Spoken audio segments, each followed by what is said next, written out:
तेवरों को देखते हुए तौकीर रजा के कुछ करीबी ये दावा करने लगे हैं कि उन्हें मौलाना के इरादों की जानकारी नहीं थी। तौकीर रजा साहब हमारे घर रुके थे, लेकिन हमें नहीं पता था कि वो किस इरादे से आए हैं या फिर क्यों आए हैं, शहर का माहौल क्या है। जब वो हमारे घर आए तो हमने उन्हें एक मेहमान की तरह बुलाया अपने घर में, और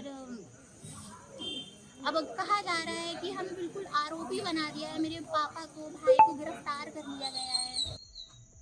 आई लव मोहम्मद के नाम पर हुई तनातनी से अचानक से देश में तनाव फैल गया, लेकिन महाराष्ट्र से लेकर यूपी तक, खासकर बरेली में योगी के बुलडोजर एक्शन के बाद एक लक्ष्मण रेखा तो खींची गई है। ब्यूरो रिपोर्ट, आज तक। आई लव मोहम्मद पर पिछले 3 हफ्तों पर हुई हिंसा और हंगामे के बाद आज से योगी आदित्यनाथ का बुलडोजर न्याय शुरू हुआ है। यूपी के बरेली में पिछले शुक्रवार को हिंसा के बाद योगी के तेवर ने साफ कर दिया था कि एक्शन होने वाला है। पहले हिंसा के लिए भड़काने के आरोपी तौकीर रजा समेत उनके करीबियों को गिरफ्तार किया गया। अब तौकीर रजा के करीबियों के ठिकानों पर बुलडोजर चला है, बुलडोजर एक्शन जारी है। सवाल है कि क्या बुलडोजर वाले इस न्याय से आई लव मोहम्मद की आड़ में हो रही हिंसा पर लगाम लगेगी। सवाल यह भी है कि क्या इस तरह की सख्ती से सांप्रदायिक तनाव को मिटाया जा सकता है। सवाल यह भी है कि क्या यह आस्था की आड़ में देश में तनाव फैलाने वालों के लिए एक जरूरी सबक है। योगी का बुलडोजर जस्टिस, यही है आज का हल्ला बोल में विषय। पहले ये रिपोर्ट देखिए।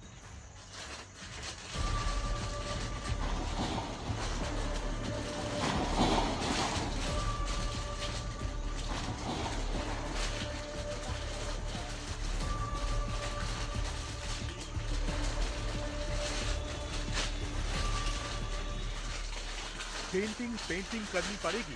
बरेली की हिंसा के बाद योगी आदित्यनाथ के शब्द यही थे। ये बुलडोजर एक्शन योगी के उसी पेंटिंग का हिस्सा है। जिन संपत्तियों पर बुलडोजर चला है उनमें नगर निगम की जमीन पर बना अवैध गोदाम शामिल है। आरोपों के मुताबिक समाजवादी पार्टी के सभासद ओमान रजा ने नगर निगम की जमीन पर कब्जा कर अवैध गोदाम बनाया था। कुछ लोग हैं जिनको शांति अच्छी नहीं लगती, कल्याण अच्छा नहीं लगता। कल्याण अच्छा नहीं लगता। जब भी कोई हिंदू पर्व और त्योहार आता है उनको गर्मी आने लगती है, और उनकी गर्मी को शांत करने के लिए हमें पेंटिंग का सहारा लेना पड़ता है। पिछले शुक्रवार को बरेली में हुई हिंसा को उकसाने के मुख्य आरोपी मौलाना तौकीर रजा के करीबियों के ठिकानों पर योगी सरकार का बुलडोजर चला है। शुक्रवार को जुमे की नमाज के बाद जो फसाद हुआ उसके बाद प्रशासन ने अपनी कार्रवाई शुरू कर दी है, और ये बुलडोजर के पंजे ने उस नगर निगम की जमीन पर कब्जा कर बनाए गए गोदाम को ढा दिया है, उस दीवार को ढा दिया है जिसको खड़ा करके नगर निगम की बेशकीमती जमीन पर कब्जा किया गया था, और अंदर ई रिक्शा गोदाम बनाया गया था। ई रिक्शा खड़े होते थे बिना इलेक्ट्रिसिटी के, 4 मीटर के वहां पर ई रिक्शों को चार्जिंग पॉइंट बनाए गए थे। कहा जा रहा है कि मौलाना तौकीर रजा के करीबी का ये इलाका है। ये तौकीर रजा के करीबी के द्वारा ये कब्जा किया गया था, और जिस पर ये बुलडोजर का एक्शन है। बुलडोजर एक्शन के अलावा पुलिस ने बरेली हिंसा के आरोपी ताजिम को मुठभेड़ के बाद पकड़ा है। बरेली हिंसा में दर्ज हुई 10 एफआईआर में से एक में तौकीर रजा और उसके कई सहयोगी पहले से गिरफ्तार हैं। तौकीर के 70 अन्य सहयोगियों की लिस्ट बन चुकी है, जिन पर पुलिस धरपकड़ कर रही है। पुलिस ने तौकीर के बेहद करीबी नफीस खान और उसके बेटे को दबोचा है। आरोपों के मुताबिक नफीस तौकीर रजा के व्हाट्सएप संदेशों को वायरल करने में शामिल था। नफीस खान तौकीर रजा की संस्था आईएमसी का राष्ट्रीय प्रवक्ता है। लगातार दबिश दी जा रही थी, गिरफ्तारियां की जा रही थी।